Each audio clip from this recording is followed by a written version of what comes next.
Hello and welcome to the second episode of Morning Routine for Success. And we are back. Before the break, we talked about the ideal scenario. But Jane, you mentioned something earlier, the chaos factor. Yes, life happens. You overslept, the kids are sick, the water heater broke.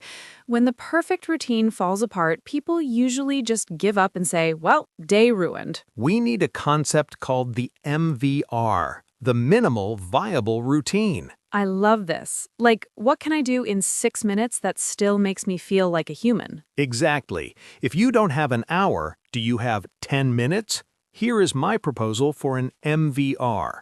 Drink a glass of water, 30 seconds. Do 10 push-ups or jumping jacks, 1 minute. Take 3 deep breaths, 30 seconds. Make your bed, 2 minutes. Making the bed is huge. It's a psychological win. Admiral McRaven has that famous speech about it. If you make your bed, you've accomplished the first task of the day. It also prevents you from crawling back into it. True. My MVR is slightly different. Mine is open the curtains, light, brush teeth, hygiene, and put on real clothes. If I stay in pajamas, the day is over before it started. That's the work-from-home trap. Pajamas are the enemy of productivity. Segment 4. Listener questions. All right, we reached out to our listeners on Instagram and asked for their biggest morning struggles. Let's answer a few. Let's do it. What's the first one? Okay, this is from Jason. He asks, I am a chronic snoozer. I set 5 alarms. How do I stop hitting snooze? Oh, Jason, you are fighting a losing battle. When you hit snooze, your brain starts a new sleep cycle that takes about 75 to 90 minutes to complete. When the alarm goes off 9 minutes later, you are waking up in the middle of sleep inertia. That's why you feel groggy. So, hitting snooze actually makes you more tired than if you had just woken up the first time? 100%.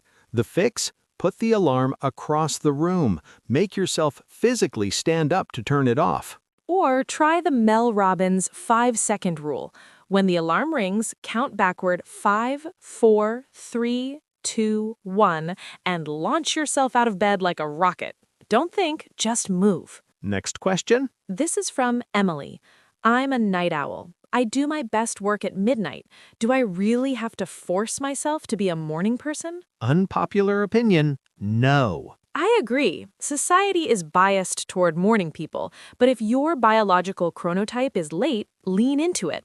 However, you still need a wake-up routine, even if you wake up at 11 a.m. Right. The time on the clock matters less than the sequence of actions.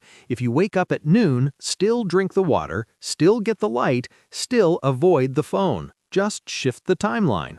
Segment 5. The takeaway and challenge. As we wrap up, I think we've debunked a few things. You don't need to be up at 4 a.m. You don't need a cold plunge, though I still recommend it. And you don't need to be perfect. A routine is there to serve you, not for you to serve it.